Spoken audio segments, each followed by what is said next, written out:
it is Adam, and we had the opportunity to talk to Troy Doherty over Zoom. Troy was born and raised in Jersey. He actually lived a couple miles west of the Jersey Shore. He says nothing like the show. Actually, a lot of those people apparently are from New York, so nothing like the show whatsoever. But he said it was crazy because where he lived was a farm town. They farmed they had alpaca farms and horses and tomato farms, and you just ride your bike 2 miles east and you're at the ocean. But he lived there for a while, ended up moving to New York to pursue a career in acting and musical theater. He's always been a singer. He picked up piano and guitar around 11 years old and started writing music shortly after that. He was in the play Oliver at a young age, and he was doing that in, I believe, the Jersey area. After Oliver kind of wrapped up, he wanted to continue his career in acting, so his mother and him moved to Los Angeles. After spending some time in LA, he really, really fell in love with songwriting and the music scene, so he took a trip to Nashville, and he never left. He's currently still in Nashville. And during the course of the pandemic, he put together this really rad idea. It was actually his dad's idea. He said, why don't you go outside to the culdesac you're living in and just start playing guitar, playing your songs, live streaming them from your culdesac. And it became this big thing. It started to kind of build, and then people were coming outside of their house to watch him perform in the cul-de-sac. Then they started inviting more people to the cul-de-sac, and it's became this big kind of phenomena, this show that just kind of grew out of him doing live streams during the pandemic, where now you can show up to his cul-de-sac. It's on Calvin Court. He named his record after Calvin Court, where he does these cul-de-sac shows, and it draws hundreds of people.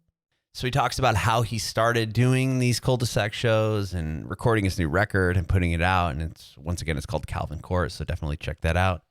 And check out the interview with Troy. It's up on our Facebook page, YouTube channel, at Bringing It Backwards. We'd love it if you subscribe to our channel, like us on Facebook, and follow us on Instagram, Twitter, and TikTok at Bringing Back Pod. We'd appreciate your support if you follow and subscribe to our podcast, wherever you listen to podcasts. We're Bringing It Backwards with Troy. So this podcast is all about you and your journey in music. And of course, we'll talk about the new record you put out as well. Thank you. So, cool. Born and raised in Jersey. Jersey. Tell me about that a little bit. I was born in Englewood, New Jersey. Grew up in Morristown a little bit, kind of northern Jersey, Morris County. I was there until I was about 6. And then I moved down to the Jersey Shore. Yeah. Woo. About 20 minutes north of where the show was filmed. And were you living there while the show was being filmed? I actually was living there while the show was being filmed. That's hilarious. And everybody in my town, all the neighboring towns, they're not like that. I would imagine that it's kind of like a very blown up version of what it would be there. Yeah, it was definitely more hey, because a lot of the cast was from New York. So really? This is not even Jersey people. I think one of them was from New Jersey. That's hilarious. So I guess they were just capturing the whole essence of what they did there. But I grew up in a town called Wall Township, which was about 2 miles from the beach, kind of like a farm town, actually. That's interesting. Yeah, it was like we'd have farms, we had tomato farms. It was really beautiful there. And to be 2 miles from the beach, I mean, hey, you can ride your bike to the beach, see the Belmar Pro where all like the surfers would come, like Kelly Slater was there, and it was like a whole, yeah, it was crazy. It was a cool place to grow up. That's really awesome. I'm from Southern California. So I grew up in San Diego. So nice. It sounds, I mean, you're growing up in Jersey Shore sounds a bit different, because if you go 2 miles east in California, or where I grew up in San Diego, there wasn't farms. You had to go pretty far, northeast into California to get to the farms. But that's crazy. So you'd be in like a farm-ish land, tomato farms, and then you'd leave there and then you could hit the ocean. Yeah, there would be like horse farms. There was an alpaca farm in my town that you drive by, and then literally you'd go right down 18th Ave and boom, you were at the beach. Wow, that's crazy. It was crazy. It was beautiful. Long, yeah. How long were you in? Did you go to high school and stuff there? No, so I was there until I was in 7th grade, and then in 8th grade I was like in transition. I moved to New York City, So Oh. I lived in New York City for a year because my mom and I would drive to New York City for auditions and training. Basically, I was 11. I decided to become an actor, and she was like, okay. And so I started doing musical theater in the Algonquin Theater, which was in Manasquan, which was the rival town to Wall Township. And Okay. and then I kind of got the bug, I guess. Uh-huh. And I did the traveling troupe in the Count Basie Theater in Red Bank, New Jersey, and that was really cool. We'd go to like old folks' homes and we would put on shows, and it was a lot of fun. And the woman who was running it, her name is Yvonne Scuddery. She said to my mom, she said, you know, this kid's got something. So if you really want to do it, you got to go to New York. My mom said, okay. And she asked me, do you really want to do this? And I said, yes. And so we would just drive to New York almost every day.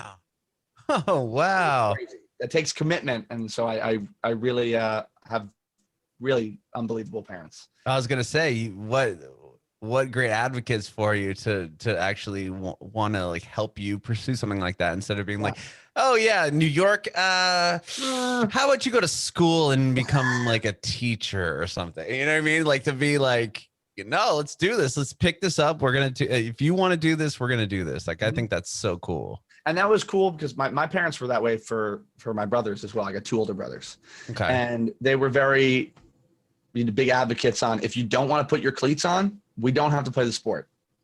I like that. So if you don't want to do it, we don't have to do it. But if you want to do it and do it right. And like put in the effort, and you're going to do it, and try to be the best at it if you're going to do it. You know what I mean? Uh-huh. And so when I was 14, I moved to New York. And, wow. So wait, well, prior to moving to New York, I'm curious, how did you get into music? well, Sounds like your brothers were more into sports, or were they music as well? my oldest brother played guitar, and he plays the Okay. bass now. More of like a hobby. But when I was younger, I would kind of in that same 11, 12 as when I kind of started learning how to play the piano and the guitar. Apparently I just like popped out singing. Oh, I okay. was just singing all the time. And getting up on tables in Long Beach Island and singing Mambo No. 5 is apparently a big That was a story. classic. That I knew. It's like the first song I knew when I was, 4 years old. I knew like every word apparently. That's funny. And so I kind of just always had it. Music was always on in the house. It was always on in the car. Really eclectic, smorgasbord of music as well. So it was like AC/DC, Aerosmith, Billy Joel, Queen, Johnny Cash, musical theater. We had pop music that was on, Third Eye Blind. It was like a big, strange, like melting pot of music. melting pot. My dad's a huge Bruce fan, so I mean, from Jersey. Cool. Of course. Bruce Springsteen was on in the car, and it was all the time. That's so cool. Yeah. And then you get into musical theater. Were you playing?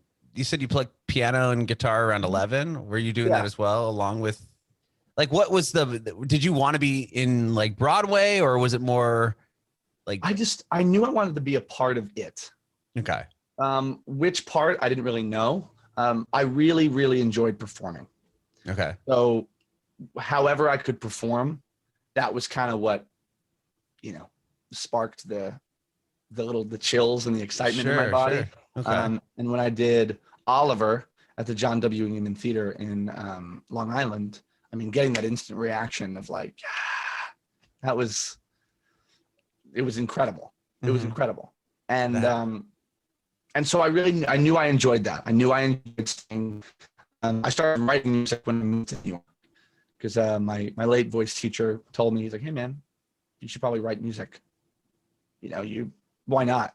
Help you kind of work through some things, as well as you never know, you could write a pretty good song, and then your whole life can change from that. So I started writing then.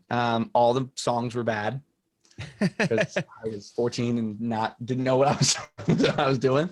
Right. And I was just training in New York and doing a lot of vocal lessons and acting classes and different shows here and there, but always writing and always practicing and playing. And were you going to like a performing arts like high school or anything, or was it just something that you I were was doing? homeschooled.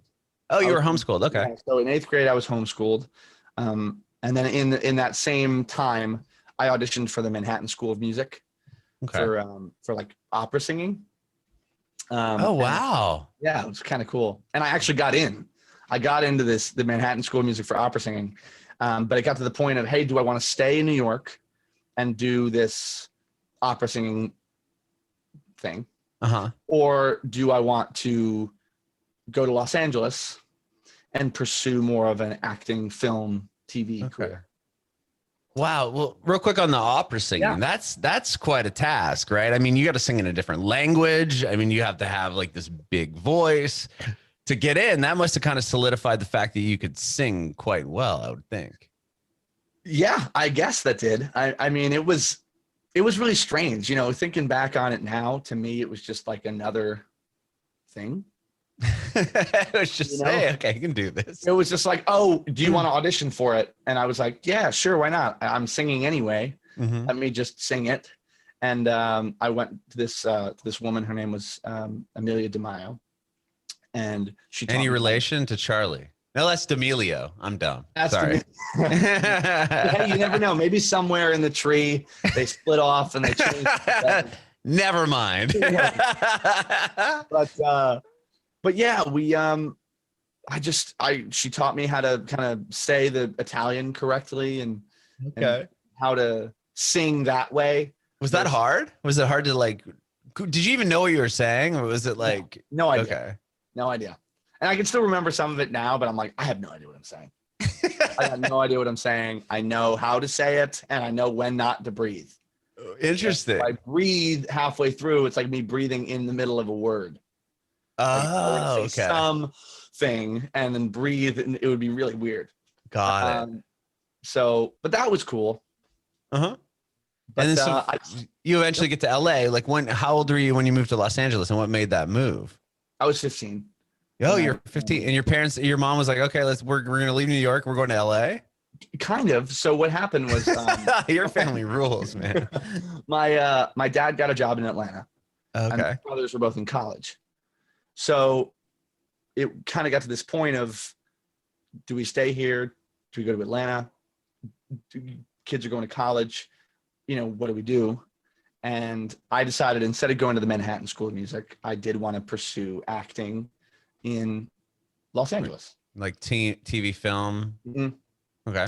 And when I did Oliver in Long Island, the kid who played Oliver, because I played the Artful Dodger, he was from Massachusetts, and him and I and his sister and his family and my mom and I lived in the same house because they were kind of coming from Massachusetts. We were coming up from Jersey to Long Island. So we kind of stayed there during the run of the show for a little while, probably 4 days a week during rehearsals and shows and stuff like that.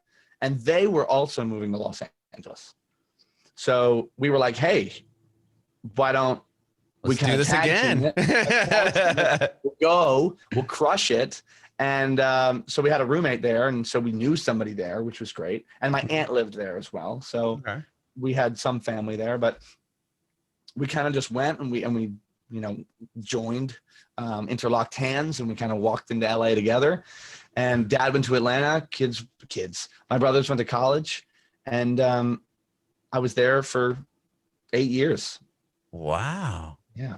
Oh my gosh. So while in LA, did you continue to pursue the acting career, or when does this switch to more, singer-songwriter music coming? So since New York, I've been writing, just writing all the time. And it was more like me to process my emotions as a human being and try to kind of understand what I'm feeling. And I'm a very big talk it out person rather than sit in my brain and try to think it too hard. That's the opposite of me. I'll just sweep it under the rug and move forward. That's horrible. Well, yeah, I just, and so I was writing basically while I was there. And I got an agent, manager. I was lucky enough to book jobs to keep me paying rent, which was great. First 3 auditions I got when I was there, I booked them all. Wow. What was it like auditioning? Had you ever auditioned that way before, or was it totally different once you in the acting world versus the like auditioning for opera or whatever, Mhm. what else before It, stuff you're it doing is before. different. It is different just because it was a little more one person with a camera in a room, Mm-hmm. go type of thing. Right. While musical theater auditions, they can be, there's 400 people here and we're all going to come in and dance first. And then Oh, and people then are going to be sing. like, okay, section A, B, F, and G, you all can go home. And so that way, which is good and bad at the same time, because it was kind of like, cool, I didn't book that.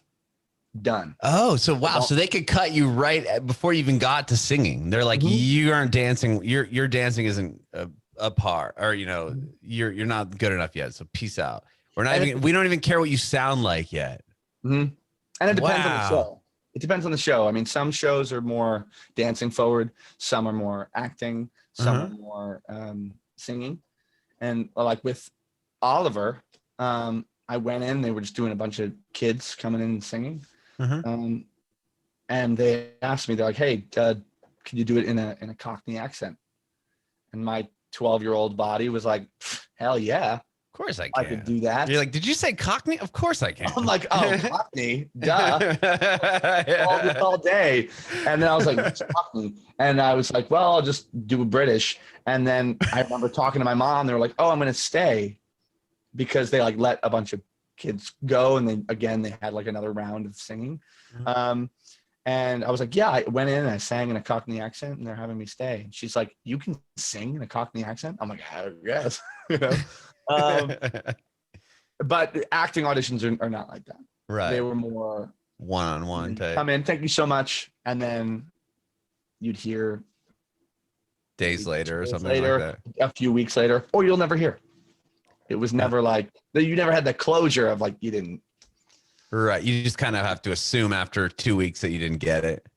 Yeah. Or you, hey, can you follow up, and see what happened? And right. They're either like, oh yeah, you're in the mix, or they went in a different direction. Got it. So that was paying the bills, and then you were always writing music alongside with it, is what it sounds like. Yeah. And as I kind of progressed as a human being and kind of grew to understand a little bit more about how life works, I don't fully understand it yet. I don't think anyone does. But as I did that, I really enjoyed music. I really did. I had a friend of mine ask me, what do I like more, music or acting? And that was always a really scary question for me, because I would think about all the decisions I've made that led me to this point. And I was like, oh, did I go the wrong way? If I enjoy music more, which I do, have I wasted my time? Right. Coming to LA, and should I have done the Manhattan School of Music and really focused on that and gone into a conservatory to really learn it all? Or did I do the right thing? And the truth is, I mean, I can't go back in time. I wouldn't regret it. I mean, all the experiences I had in LA were incredible, and the people I met are like my best friends. So I would definitely not change a thing. But what's cool is after experiencing the acting world in its entirety, I got to realize, okay, I really enjoy it, and I do like acting, and I still pursue it, and I'm very happy with it. But music is kind of where my heart is, and songwriting is just something that I need to kind of progress as a human being.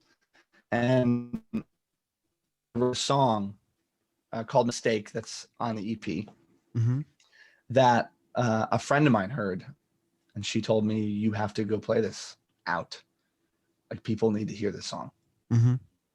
And that was a little scary for me to share. Sure. So you hadn't been performing in front of people at this point. It was just kind of something you were doing as like a side kind of hobby thing, or not a hobby thing, but like something you're keeping to yourself in that sense. Yeah. It was more me dealing with my things. Okay. Rather than, oh, I'm going to go play a show and I'm going to continue to do that. But she's like, you have to go share this. And I knew in my heart and my soul that I needed to do that, even though that was a little scary, not gonna lie. But you got to find comfort in the uncomfortable. Uh-huh. And I went for it. I booked a hour set at a coffee shop like 2 weeks later. And then my producer, Marty Fredrickson, heard the same song, heard Mistake, because Michael Keeling is really good friends with him. And he shared it with him, and unbeknownst to me. And Marty reached out and was like, hey, man, why don't you come to Nashville for the summer? Be here for a few months and love to meet you, man. And I thought about it and I was like, oh, that's kind of cool and scary. But yeah, I think that would be cool. And so came out to Nashville for 2 months and then I never left. Oh, wow. So you came out for 2 months and then wow, that's incredible. So you're in Nashville now, obviously. Nashville now. I How paid cool. rent in LA for a full year because I was not going to let my roommate go down with the ship. I was like, that's nice of you. I got you, man. I got you. But it was, I was living in Nashville while I was paying rent in LA for a place I wasn't living in, just because I didn't want to go back. What year did you move to Nashville? 2019. Oh, wow. Okay. So it's funny because my family just moved to Nashville. Oh, yeah? Yeah, we moved here in, I would say March. I mean, very cool. last few days of February. You remember when the snowstorm, that crazy snowstorms happened and it froze all the big windmills in Texas? Mm-hmm. That next Monday we left from California. But what was perfect, it was like the clouds opened up and like there was not like our weather. I mean, our weather was perfect, man. We get here and we didn't see snow until we got to Memphis. We stayed outside of Memphis. I can't remember the town. It was fairly nice town, right? When you get over that bridge. Yeah. And there was snow piled up on the sides, like by our hotel.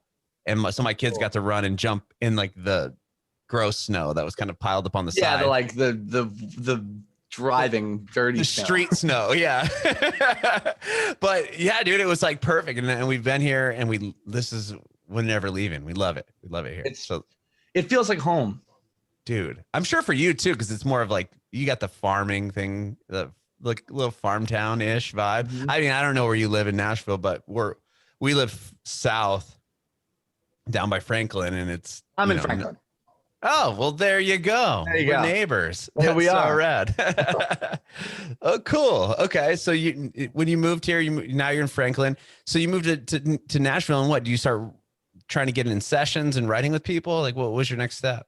So I met with Marty, and Marty liked me, and he said, "Hey, man, why don't you, go down to the studio at Sienna Studios and practice the piano because I didn't have a piano here yet." Mm-hmm. And he's like, "Yeah, my son will be there, so he can let you in, and you can just hang and practice." Mm-hmm. I said, "Okay, cool." So I went in, and I was greeted by this very tall, skinny blonde kid named Evan. And basically since that day, we kind of been like best friends. Wow. And it was funny. I went into the studio and played the piano, and I was like, wow, this is awesome. It was like a beautiful Yamaha grand piano. Mm-hmm. And I was like, oh, it sounded so good. I put the headphones on. I could like hear my voice in the microphone, like really crispy. Mm-hmm. And I ended up playing Foolish, which is also on the EP. Mm-hmm.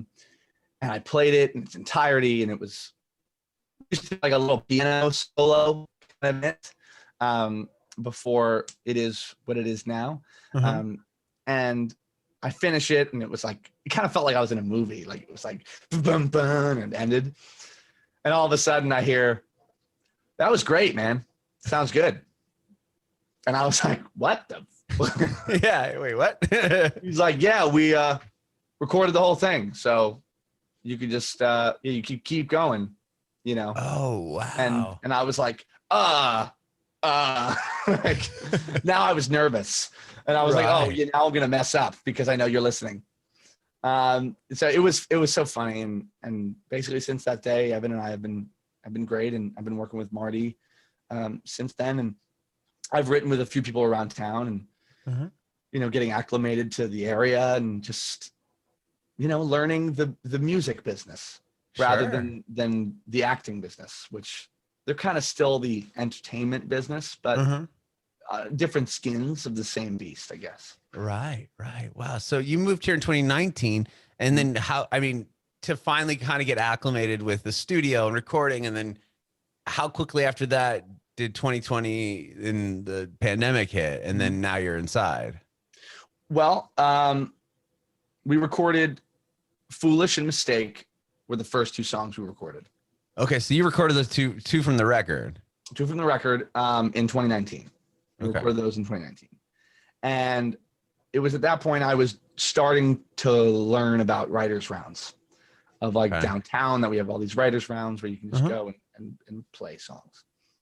And so I would just go, and I was trying to play writers' rounds as much as possible to not get comfortable performing, but kind of get comfortable performing, because it's different than performing on a stage, or not a stage, but on a set.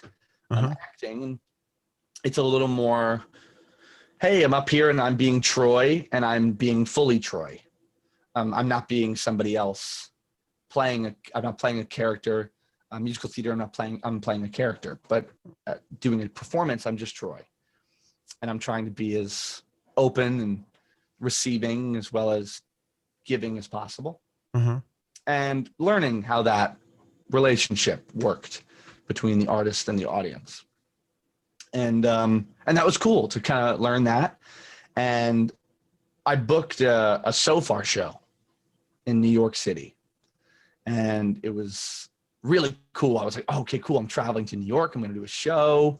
I'll be able to see some of my friends, come from New York, New Jersey. And I ended up booking 2 shows, because since I was already out there, I was like, hey, I'll do another one.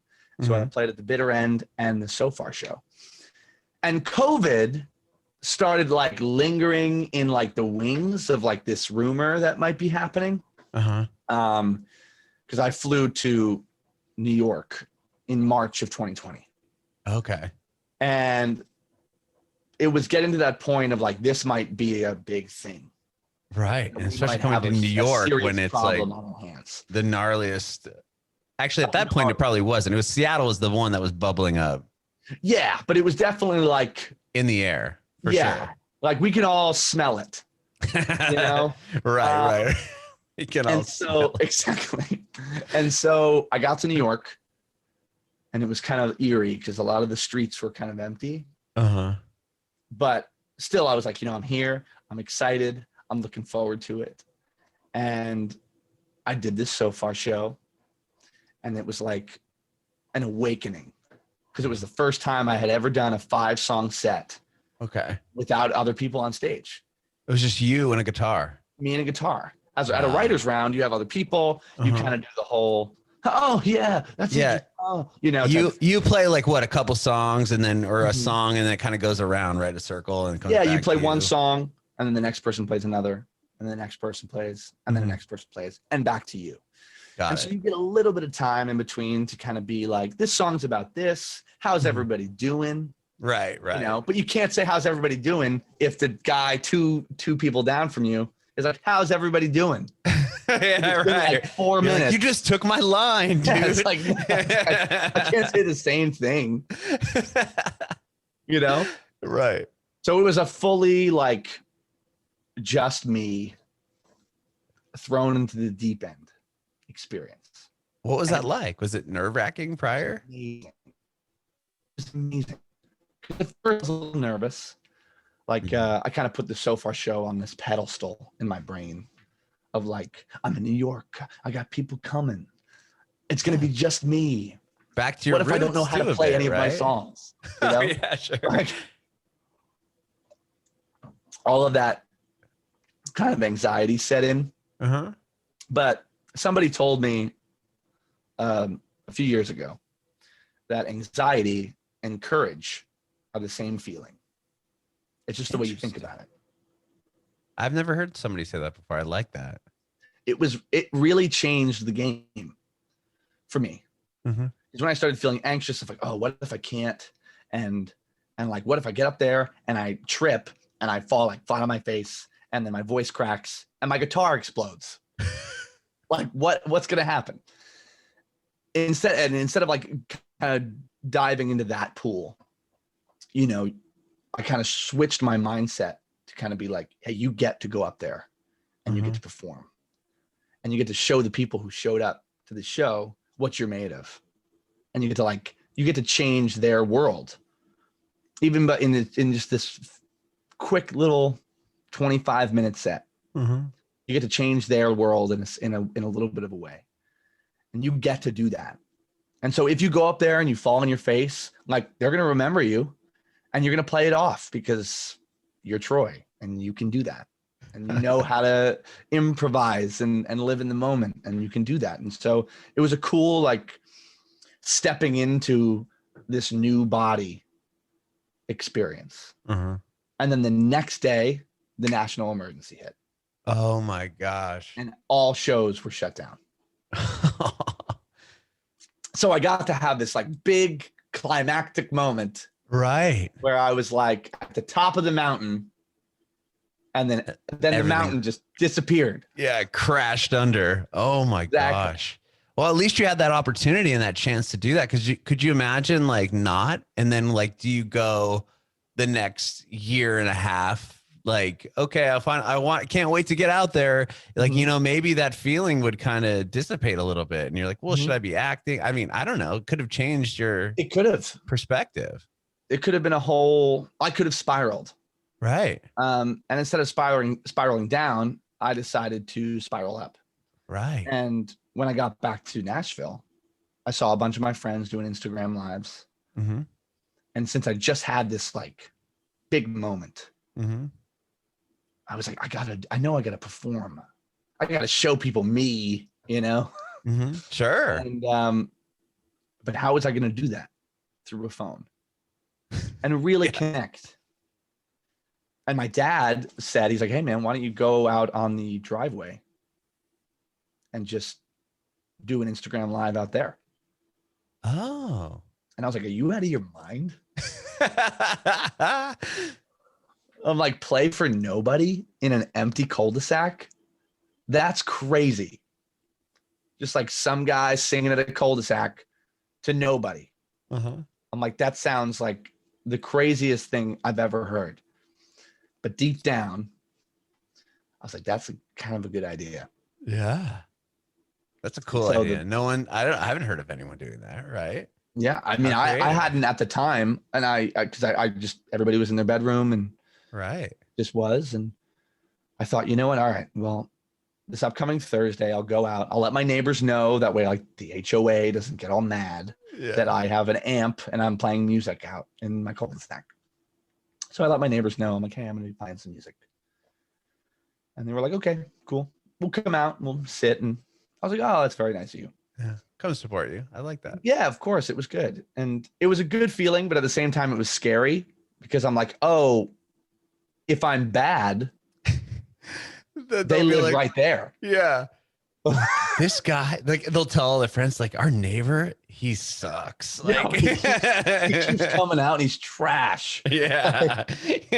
Like, and that's what I was worried about. Make sure not to show up on a Thursday because this guy's going to be outside just destroying your ears. Don't come over. No. But I went out and I had my ring light and a microphone and my Fender amp and my guitar. And I went out and I played for about 30 minutes. And I was like, okay, I'm done, you know, to everybody. And my neighbors were like, oh, you're going to do it next week. And then I was like, sure. Right. Sure. So slowly, every Thursday for about 2 months, I played in my cul-de-sac. Wow. And then slowly, people just walking by would stop and be like, kind of what's going on, you know, type of thing. And then at 2 months, that kind of made it like end of May, middle of May. I invited Evan, my producer's son, to come and join with me. I was like, hey man, another guitar might be cool. You know, have a harmony. And so he came and we started playing together, and June rolled around and we started doing every week. And then 4th of July came, and it was July 2nd. It was the weekend of 4th of July. And 170 people showed up in my cul-de-sac. Wow. We had speakers. We had a cocktail kit for drums. And it was like this whole event that people came to. And the kids were running around blowing bubbles. We were giving away popsicles. And bands in town actually was like, hey, we love kind of what you're doing. We'd love to have a live performance of you guys. So that performance, we went live on Bands in Town. Whoa. And then we continued, and we switched it to every other week so that way we could have some time to prepare. Mm-hmm. And still we would have like 130, 150, 160 people in like the heart of COVID coming out to a cul-de-sac in my neighborhood in Franklin. Just listen to music. That's so rad. And it was insane. It was crazy. And of course, everybody was like socially distanced. Nobody was like sneezing on each other. And it was outside, and like it was hot out. So we were following all the guys, wearing masks and all. Uh-huh. And it was crazy. And we did that all the way up until October. Wow. And it was this unbelievable experience. And in September, right before September, in August, we talked to Marty because we had the 2 songs kind of in the tank, right? Uh-huh. And neither one of them felt like the first single. And I had this song called Unbreakable. Mm-hmm. That Marty was like, I really like this. He's like, it feels good for the time. Mm-hmm. Feels like a good song to come out with. And so we went into the studio, we recorded it. And we had a conversation about like lyrics, and he's like, I feel like this section can be deeper. Mm-hmm. Like, that we can hit it home more. And I was like, okay. So I sat down with Evan, and Evan and I just powered through it. And Evan and I enhanced it, and we took it to the next level, and that became the first single. Wow. It came out in September. Okay. And then Undercover came out in November. Mm-hmm. And then we felt that Foolish could come out in February. And the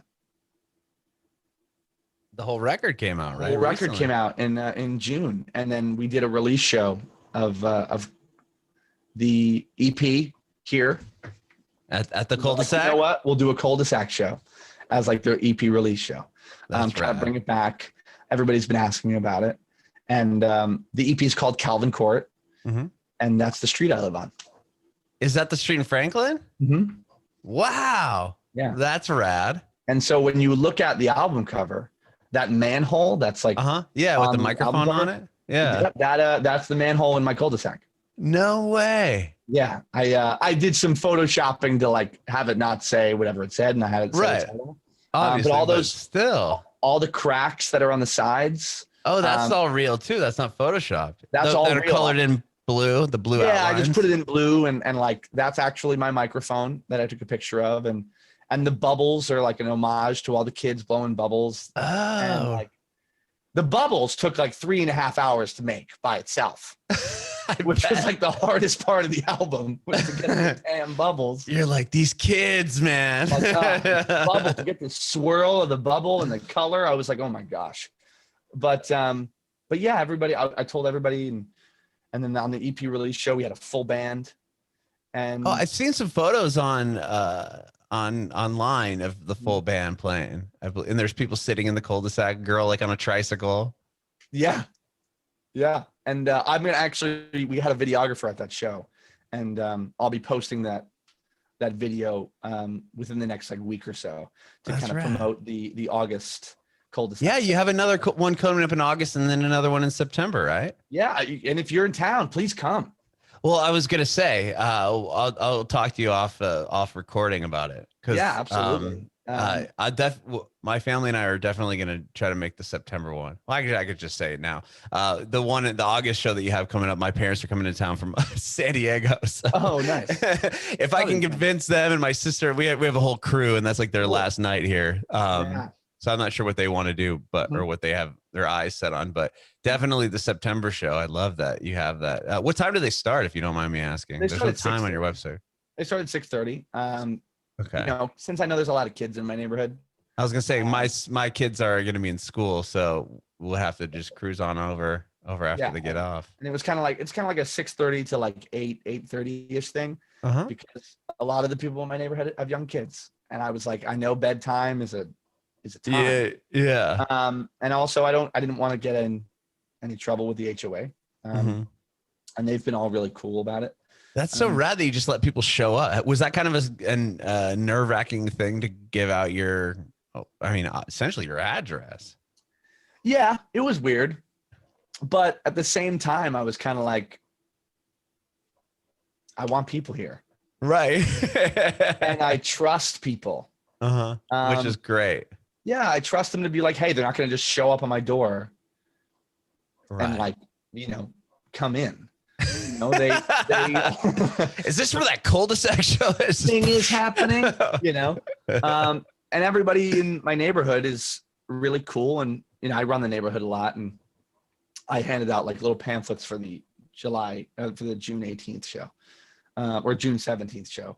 And I put them in everybody's mailbox and was kind of like, hey, I'm going to be playing some music, come on down. And we had 230 people in the cul-de-sac. Yeah. That's so amazing. Everybody was dancing. It was a cool, got everybody up on their feet. They brought their own chairs, bring the kids, everybody. It's just like a fun little, it was just so fun. And it really helped me grow as a performer. Because now I can go anywhere and be like, oh, I know how this works. I know how to work it. Sure. Is this something that will continue on through the year? Probably up until September, maybe October. Just depends on other shows. I've been traveling to Atlanta a few times to do some private shows there, and shows around town. I saw you played like Leaper's Fork and a couple Nashville shows. Yeah. So it kind of depends, really. I mean, I really enjoy it because it's my way to give to them. I mean, it's not paid. It's free. Everybody comes, and it's a fun little, hey, come and listen to music and give you guys some happiness. I like that. Let me just throw this out there for the cul-de-sac show. Halloween. You should do it. We had a Halloween one last year. Oh, you did? Okay, then never mind. My idea wasn't as cool as I thought it was. Had a Halloween. We didn't have one on Halloween, but we had one leading up to, I think it was the 22nd. If you did a Halloween night, unless you have stuff going on, kids would dig that. Got candy. You're in a costume. Be cool. That's not a bad idea. Play a bunch of spooky songs. Do a bunch of Monster Mash and those type of covers. One-eyed, one-horn, flying purple people eater. There you go. Songs. Yeah. Thriller. That would not be a bad idea. Dude, that'd be so fun. That would be cool. That would be cool. I'll definitely keep that in mind. You should. Yeah. Well, the record's out, Calvin Court. That's so cool. I did see that it was named after a street that you are affiliated. I thought it was like a street in Jersey or something, but now it's all coming together with the cul-de-sac. Because when I first read cul-de-sac show, I thought it was I'm like, okay, I'm so new to this area. Is this like a fest? Is this like some street fair that's going on? And I'm like, but it's happening a bunch of weekends. And then I'm trying to figure out if there's other performers, how this works. So I'm so glad that you're able to obviously clarify and how invested that is into the record. I think that's so awesome. Yeah. I telling stories. And I think that every part of the record tells a story.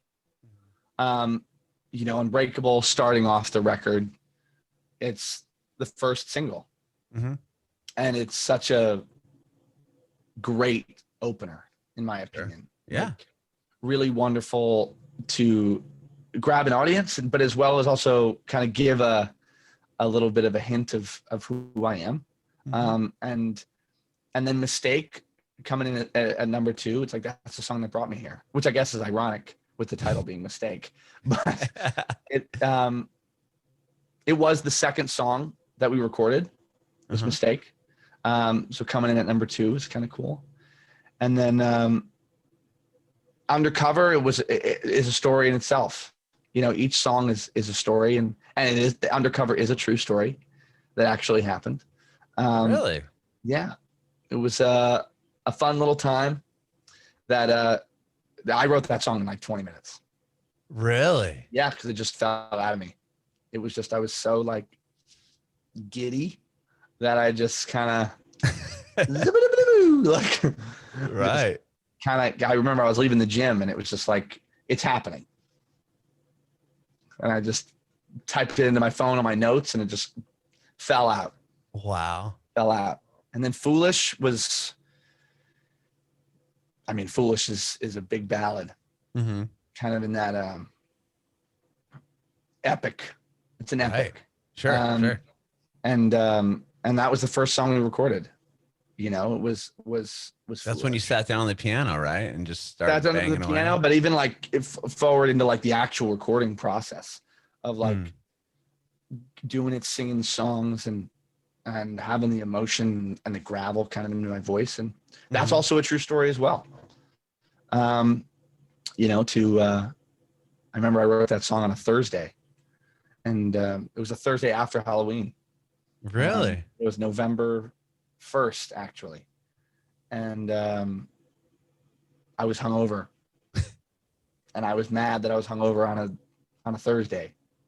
And I saw I had a text from my ex and I just felt so foolish that I still had feelings for her, even though I broke up with her. Oh, And I kind of just, I sat at the piano and it kind of just came out. wow. And then to follow that with 5-minute friend, it's like 5 Minute Friend. total bop in my opinion. Yeah. Like it's just so fun. And it tells a great story of me when I was in New York and got on the wrong train. Instead of going into Brooklyn, I went into deep Queens and I had my guitar, I had my backpack, and I was like, I'm so tired because I came from work and I was just like, I went the wrong way and I was kind of beating myself up about it. But there was this girl on this train. She was really nice and I'd never seen her since. And it was a cool moment. But she has the song about her. But she has a song and then to end it with Guilty, Evan and I wrote Guilty on New Year's Eve of 2019. Okay. And it just kind of happened. He played this thing on the piano and I had this lyric that said, "I'm guilty to be human." We were in his house in like full on suits because we were going to a 20s party. So it was the fanciest songwriter session Yeah. I've ever had. That's funny.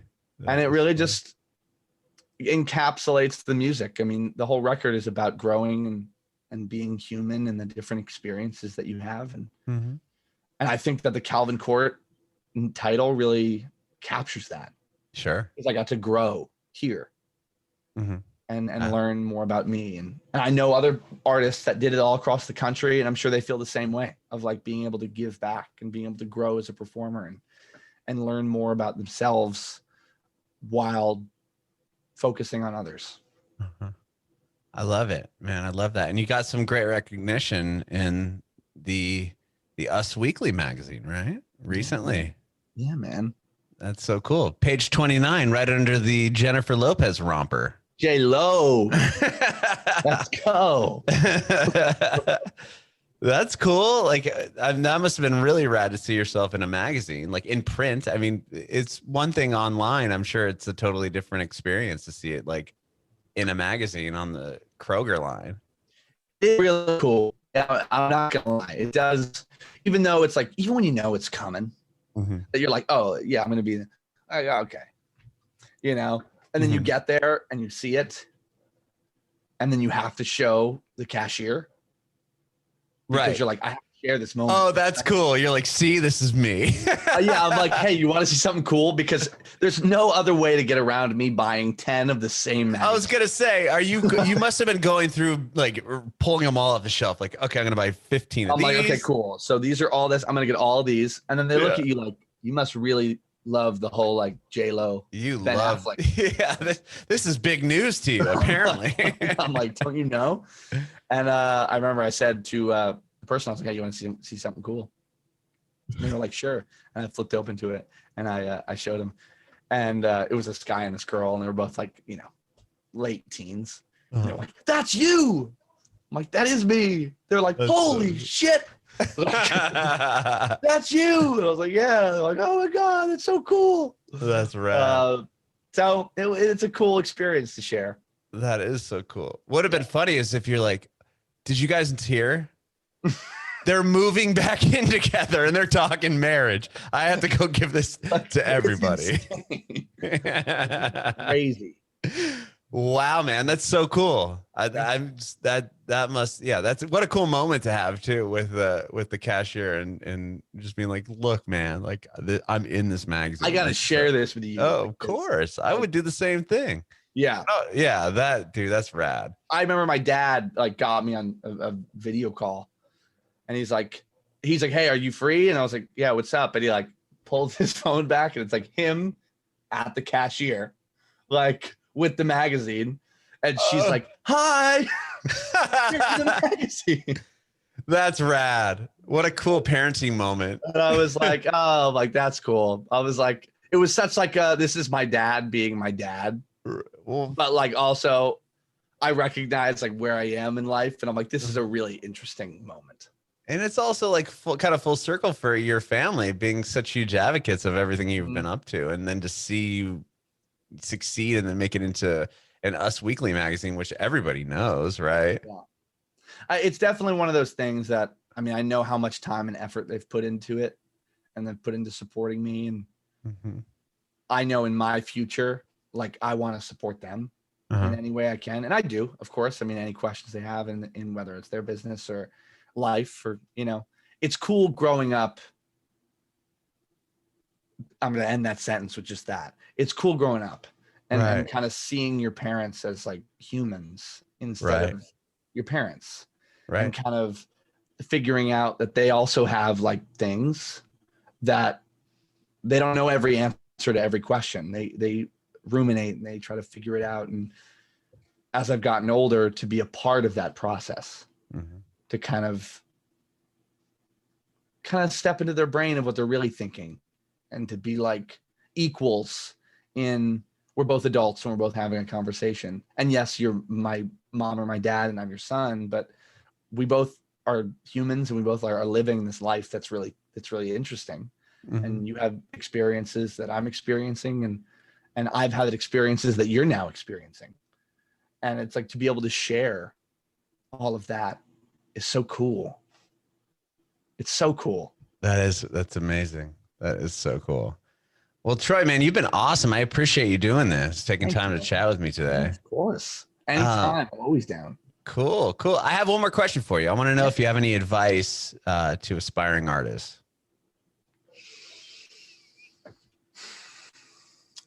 Any advice?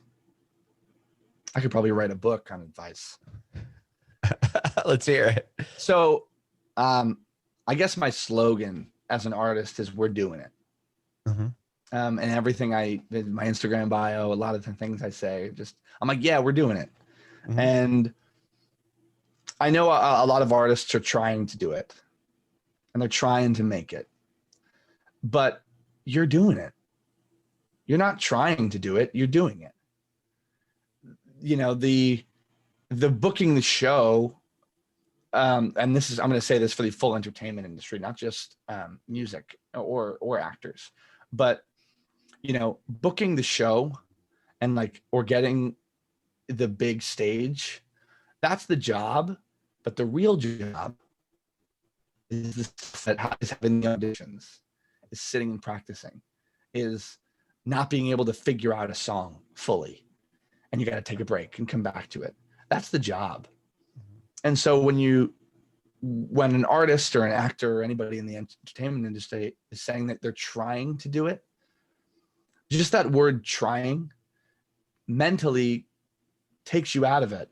And it kind of means that, that you're not really doing it. But the truth is you're doing it. You're in it. You're doing the thing. that you want to do. You know, you might not be where you want to be yet, but you will be, because you're doing it. You're doing the work. And I say we're doing it because I'm in it with you. We're all in it. And all of us are together in this. You're not alone on an island with someone who doesn't understand your struggles. Mm-hmm. You know, we're all in this together, as Troy from High School Musical would say. You know, the truth is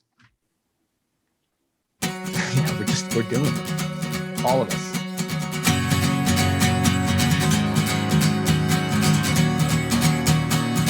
Bringing it backward.